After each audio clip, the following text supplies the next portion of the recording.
Hello friends, आज हम पढ़ेंगे राष्ट्रपति के बारे में। राष्ट्रपति कौन होता है, उसका हमारे देश में क्या काम होता है और उसकी क्या क्या शक्तियाँ होती हैं, ये सारी चीज़ें आज हम इस वीडियो में कवर करेंगे। तो चलिए वीडियो को स्टार्ट करते हैं। सबसे पहले देखिए, राष्ट्रपति जो होता है वो संविधान के भाग 5 में अनुच्छेद 52 से स्टार्ट होता है। 52 से राष्ट्रपति जो है वो स्टार्ट होता है और कहाँ तक जाता है, कौन कौन से अनुच्छेद आते हैं, क्या होता है इसमें, ये सारी चीज़ें हम कवर करेंगे। राष्ट्रपति देश का संवैधानिक प्रधान होता है। राष्ट्रपति भारत का प्रथम नागरिक कहलाता है।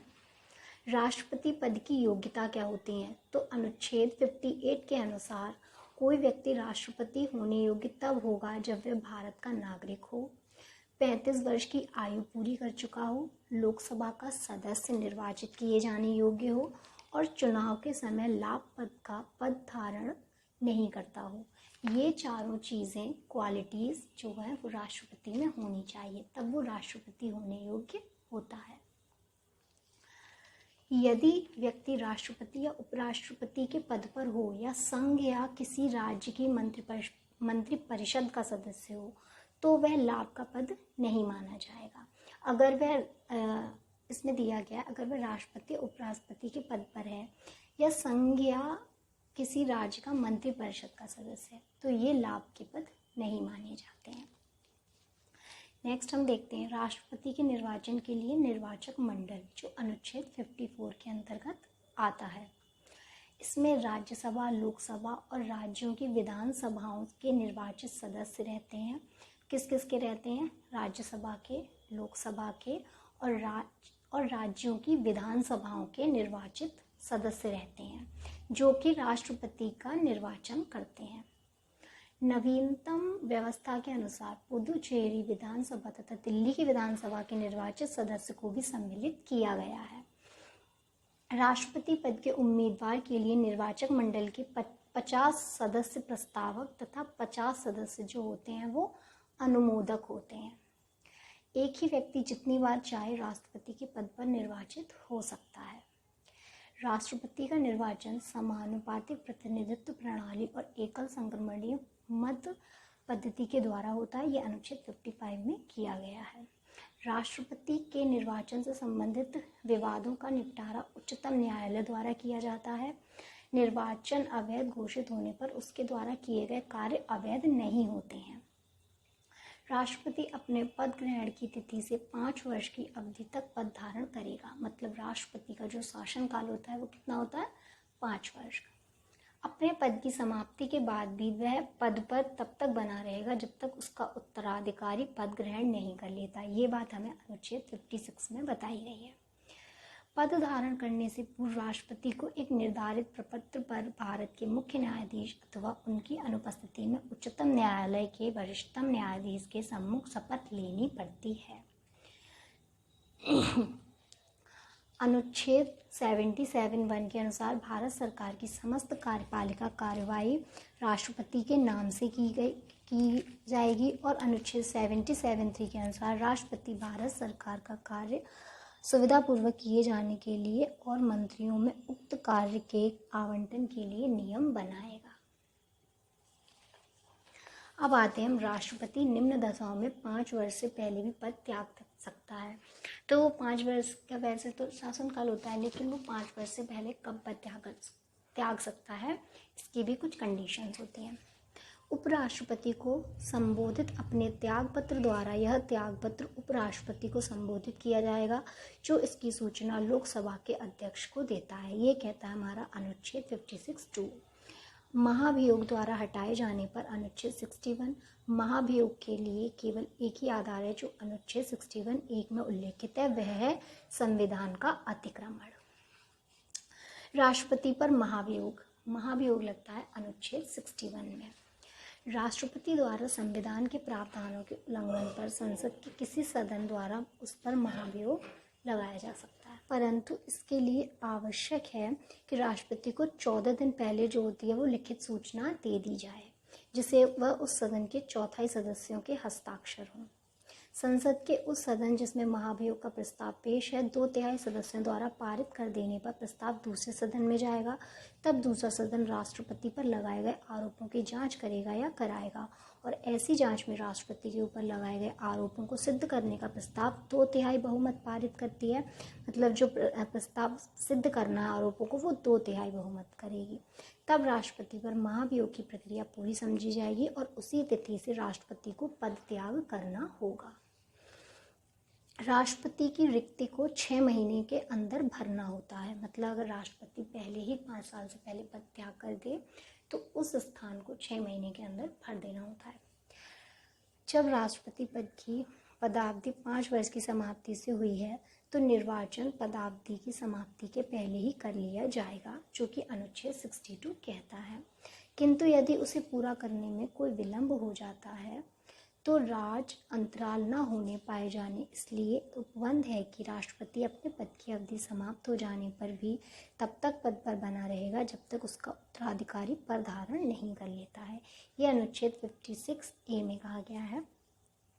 ऐसी दशा में उपराष्ट्रपति राष्ट्रपति के रूप में कार्य नहीं कर सकेगा।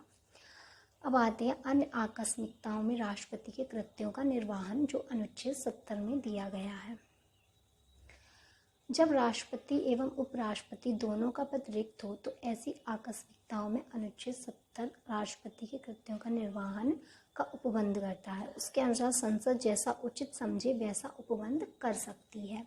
उसी उद्देश्य से संसद ने राष्ट्रपति उत्तराधिकार अधिनियम 1969 ईस्वी पारित किया है, जो यह उपबंधित करता है कि यदि उपराष्ट्रपति भी किसी कारणवश उपलब्ध नहीं है तो उच्चतम न्यायालय का मुख्य न्यायाधीश या उसके नहीं रहने पर उसी न्यायालय का वरिष्ठतम न्यायाधीश जो उस समय उपबंध हो राष्ट्रपति के कृत्यों को संपादित। अब बात कर लेते हैं राष्ट्रपति के वेतन एवं भत्ते की।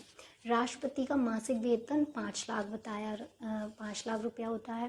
राष्ट्रपति का वेतन आयकर से मुक्त होता है। राष्ट्रपति को निःशुल्क निवास स्थान एवं संसद द्वारा स्वीकृत अन्य भत्ते प्राप्त होते हैं। राष्ट्रपति के कार्यकाल के दौरान उनके वेतन तथा भत्ते में किसी प्रकार की कमी नहीं की जा सकती है। राष्ट्रपति के लिए 9 लाख रुपए वार्षिक पेंशन निर्धारित की गई है। अब आते हैं राष्ट्रपति के अधिकार और कर्तव्य पर, जो कि बहुत ही ज़्यादा इम्पोर्टेंट है। नियुक्ति संबंधी अधिकार होते हैं, वो राष्ट्रपति किस किस की नियुक्ति कर सकता है। भारत के प्रधानमंत्री की सलाह पर मंत्रिपरिषद के अन्य सदस्यों की, सर्वोच्च एवं उच्च न्यायालय के मुख्य न्यायाधीशों की, भारत के नियंत्रक एवं महालेखा परीक्षक की, राज्यों के राज्यपाल, मुख्य चुनाव आयुक्त एवं अन्य चुनाव आयुक्त की, भारत के महान न्यायवादी, राज्यों के अन्य समन्वय के लिए अंतर्जातीय परिषद के सदस्य की, संघीय लोक सेवा आयोग के अध्यक्ष और अन्य सदस्यों की, संघीय क्षेत्रों के मुख्य आयुक्तों की, वित्त आयोग के सदस्यों की, भाषा आयोग के सदस्यों की, पिछड़ा वर्ग आयोग के सदस्यों की, अल्पसंख्यक आयोग के सदस्यों की, भारत के राजदूतों तथा अन्य राजनयिकों की, अनुसूचित क्षेत्रों से प्रशासन के संबंध में रिपोर्ट देने वाले आयोग के सदस्यों की। इन सभी की नियुक्ति जो है वो राष्ट्रपति कर सकता है। अब आती है राष्ट्रपति की विधायी शक्तियाँ। राष्ट्रपति संसद का अभिन्न अंग होता है। इसे निम्न विधायी शक्तियाँ प्राप्त होती हैं।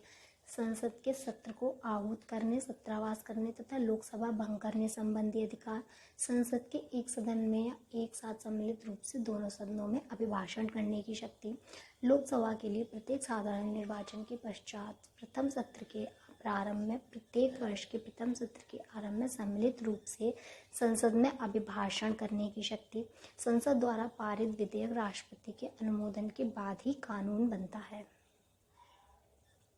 संसद में निम्न विधेयक को पेश करने के लिए राष्ट्रपति की पूर्व सहमति आवश्यक है। नए राज्यों का निर्माण और वर्तमान राज्य के क्षेत्रों, सीमाओं या नामों में परिवर्तन संबंधी विधेयक, धन विधेयक जो 110 अनुच्छेद में आता है, संचित निधि में व्यय करने वाले विधेयक जो अनुच्छेद 117 में आता है, ऐसे कराधान पर जिसमें राज्य नहीं जुड़े हैं प्रभाव डालने वाले विधेयक, राज्यों के बीच व्यापार, वाणिज्य और समागम पर निर्बंध लगाने वाले विधेयक। यदि किसी साधारण विधेयक पर दोनों सदनों में कोई असहमति है तो उसे सुलझाने के लिए राष्ट्रपति दोनों सदनों की संयुक्त बैठक बुला सकता है। ये कहता है अनुच्छेद 108। अनुच्छेद 331 कहता है जब राष्ट्रपति को यह लगे कि लोकसभा में आंग्ल भारतीय समुदाय के व्यक्तियों का समुचित प्रतिनिधित्व नहीं है तब वह उस समुदाय के 2 व्यक्तियों को लोकसभा के सदस्य के रूप में नामांकित कर सकता है। अनुच्छेद 80(3) कहता है, इसी प्रकार वह कला, साहित्य, पत्रकारिता, विज्ञान तथा सामाजिक कार्यों में पर्याप्त अनुभव एवं दक्षता रखने वाले 12 व्यक्तियों को राज्यसभा में नामजद कर सकता है। अध्यादेश जारी करने की शक्ति अनुच्छेद 123 के अनुसार अध्यादेश जारी कर सकता है, जिसका प्रभाव संसद के अधिनियम के समान होता है। इसका प्रभाव संसद सत्र के शुरू होने के 6 सप्ताह तक रहता है, परंतु राष्ट्रपति राज्य सूची के विषयों पर अध्यादेश जारी नहीं कर सकता। जब दोनों सदन सत्र में होते हैं तब राष्ट्रपति को यह शक्ति नहीं होती है। सैनिक शक्ति, सैन्य बलों की सर्वोच्च शक्ति राष्ट्रपति में सन्निहित है, किंतु इसका प्रयोग विधि द्वारा नियमित होता है। राजनैतिक शक्तियाँ, दूसरे देशों के साथ कोई भी समझौता या संधि राष्ट्रपति के नाम से ही की जाती है। राष्ट्रपति विदेशों के लिए भारतीय राजदूतों की नियुक्ति करता है एवं भारत में विदेशों के राजदूतों की नियुक्ति का अनुमोदन भी राष्ट्रपति ही करता है।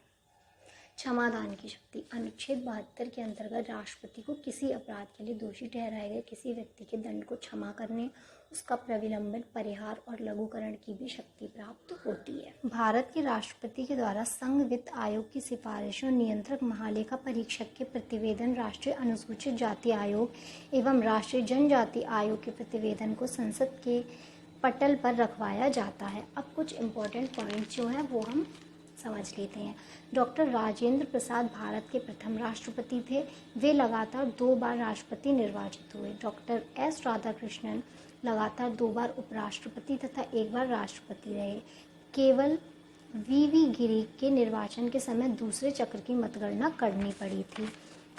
केवल नीलम संजीव रेड्डी से ऐसे राष्ट्रपति हुए जो 1 बार चुनाव में हार गए, फिर बाद में निर्विरोध राष्ट्रपति निर्वाचित हुए। भारत की प्रथम महिला राष्ट्रपति प्रतिभा देवी सिंह पाटिल। हमने राष्ट्रपति का पूरा जितना भी डिटेल्स था वो पढ़ लिया। अब हम राष्ट्रपति के जितने भी इम्पोर्टेंट अनुच्छेद हैं उनको एक बार शॉर्ट में रिवाइज कर लेते हैं, जिससे कि ये माइंड में सेटअप रहे। तो सबसे पहले अनुच्छेद 52 आता है राष्ट्रपति का। 53 आता है। 53 में राष्ट्रपति संघीय कार्यपालिका का अध्यक्ष है या शक्ति है, ये 53 में आता है।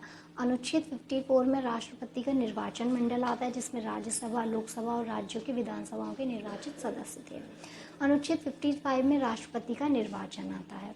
अनुच्छेद 56 में राष्ट्रपति शपथ लेता है और दूसरी चीज़ आती है त्याग पत्र, जो उपराष्ट्रपति को देगा और उपराष्ट्रपति लोकसभा अध्यक्ष को देता है।